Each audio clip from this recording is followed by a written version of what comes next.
First ஃபார்மில் வந்து area. ஏரியாவுக்கு எப்படி கண்டுபிடிக்கிறதுனா ஒன்றும் கிடையாது. ரெண்டு பக்கத்தை வந்து ஒன்று லென்த் இருக்கும் ஓகேங்களா, ஒன்று லென்த்து இன்னொன்று பிரெத்து. ஸோ ரெண்டையும் மல்டிபிள் பண்ணும்போது நமக்கு ஏரியா கிடைக்கும். ஸ்கொயரை பொறுத்த வரைக்கும் என்னது, 4 பக்கங்களும் சமம். ஸோ எல்லாமே ஏன்னு வச்சா எல்லாமே ஏ தான் இருக்கும். அப்போ ஏ இன்ட்டு ஏ என்ன வரும், ஏ ஸ்கொயர். ஸோ இது வந்து ஏரியாக்கான ஃபார்முலா. ஸோ அடுத்து பெரிமீட்டர் ஓகேங்களா, அதாவது சுற்றளவு. இது வந்து பரப்பளவு, இது வந்து சுற்றளவு ஓகேங்களா. அதாவது சுற்றளவு என்ன இருக்கு, என்ன அர்த்தம், எல்லாத்தையும் சுற்றி இருக்கிறது தான் ஓகேங்களா. எல்லாத்தையும் சுற்றி என்ன இருக்கு, ஏ ப்ளஸ் ஏ ப்ளஸ் ஏ, ஏ எல்லாம் கூட்ட வேண்டியதான். என்ன வரும், 4a வரும் ஓகேங்களா. இதுதான் சுற்றளவு. அடுத்து என்ன இருக்குன்னு பார்த்தீங்கன்னா டயகனல் ஓகேங்களா, அதாவது மூலை விட்டம்.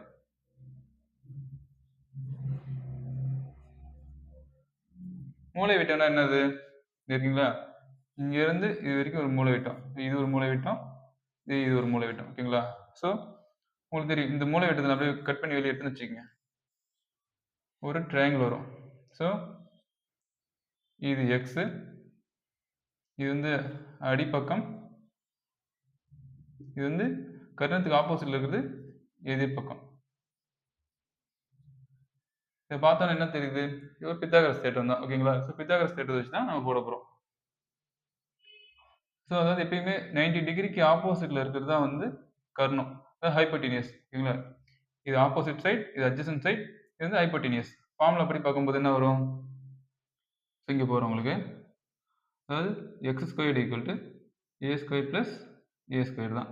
ஏன்னா இதுவும் ஏ தான், இதுவும் ஏ தான். நமக்கு ஸ்கொயரை பொறுத்த வரைக்கும் எல்லாமே 4 முனைகளில் வந்து ஏ தான் வரும் ஓகேங்களா. ஸோ அப்போ என்ன வரும், x square equal to 2a square. So அப்போ x is equal to root of 2 into a square. இந்த ஏ ஸ்கொயர்லேருந்து இந்த ஸ்கொயர் இந்த ரூட்டிங் கேன்சல் பண்ணிட்டா ஏ வெளியே வந்துடும். இப்போ ஏ ரூட் 2 ஓகேங்களா. X is equal to a root 2. இதுதான் வந்து டயகனலுக்கான ஃபார்முலா. இப்போ இன்னொரு ஃபார்முலா சொன்னேன், அதாவது டயகனல் கொடுத்துட்டு பரப்பளவு கேட்டால் என்ன ஃபார்முலான்னு சொல்லிட்டு, அதுக்கு என்ன ஃபார்முலான்னு பார்த்தீங்கன்னா டி ஸ்கொயர் பை 2 ஓகேங்களா. டயகனல் கொடுத்துட்டு ஃபார்முலா உங்களுக்கு ஏரியா கேட்டாங்கன்னா ஃபார்முலா வந்து டி ஸ்கொயர் பை 2.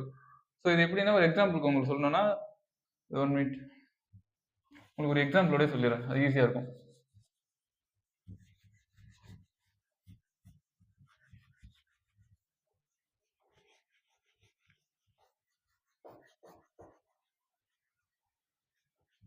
வந்து உங்களுக்கு டயகனல் வந்து கொடுக்குறாங்க, ஒரு 10 ரூட் 2ன்னு கொடுத்துட்டாங்க ஓகேங்களா. இது வந்து டயகனல் ஓகேங்களா. டயகனல் வந்து 10 ரூட் 2. இப்போ வந்து உங்களுக்கு ஏரியா கேட்குறாங்க, ஃபார்முலா என்னது டி ஸ்கொயர் பை 2 ஓகேங்களா. இப்போ டி என்னது 10 ரூட் 2. அப்போ 10 root 2 into 10 root 2 divided by 2. அதாவது இதில் ஒரு இம்பார்ட்டண்டான தெரிஞ்சுக்கணும், நிறைய பேருக்கு தெரியும், தெரியாதவங்களுக்கு சொல்கிறேன் ஓகேங்களா. ரூட் 2 இன்ட்டு ரூட் 2 என்ன வரும்னு பார்த்தீங்கன்னா 2 தான் வரும் ஓகேங்களா. ஸோ அப்படி இருக்கும்போது 10 ரூட் 2 அங்கே வச்சுங்க, இன்னொரு 10 வச்சுங்க, இன்ட்டு 2 வந்துடும் டிவைடட் பை 2. இந்த 2 இந்த 2 கேன்சல் பண்ணுறேங்க. இப்போ 10 இன்ட்டு 10 100. இதுதான் வந்து ஏரியா ஓகேங்களா. ஸோ இப்படி தான் வந்து மூலை விட்டம் கொடுத்துட்டு ஏரியா கேட்டாங்கன்னா இப்படி தான் கண்டுபிடிக்கணும் ஓகேங்களா. ஸோ இது வந்து ஆக்சுவலாக ஸ்கொயர் ஓகேங்களா. இப்போ நம்ம பார்த்தது வந்து என்னது, ஸ்கொயருக்கான ஜஸ்ட் ஃபார்முலா மட்டும் தான் சொல்லியிருக்கேன். என்னென்ன ஃபார்முலா சொல்லியிருக்கேன், ஏரியா சொல்லியிருக்கேன், பெரிமீட்டர் சொல்லியிருக்கேன், டயகனல், அப்புறம் டயகனல் கொடுத்துட்டு ஏரியா கேட்கும்போது அதுக்கு ஒரு ஃபார்முலா. ஸோ ஓவரால் 4 ஃபார்முலா வரும் ஓகேங்களா. ஸோ இதுதான் வந்து ஸ்கொயருக்கானது, அதாவது 2Dயில் பார்க்கும்போது ஸ்கொயர், இதே 3Dயில் வரும்போது இது வந்து கியூபாக மாறிடும் ஓகேங்களா. ஸோ கியூபுக்கு என்னன்னு சொல்லிட்டு உங்களுக்கு நெக்ஸ்ட் வீடியோவில் சொல்கிறேன். தேங்க்யூ.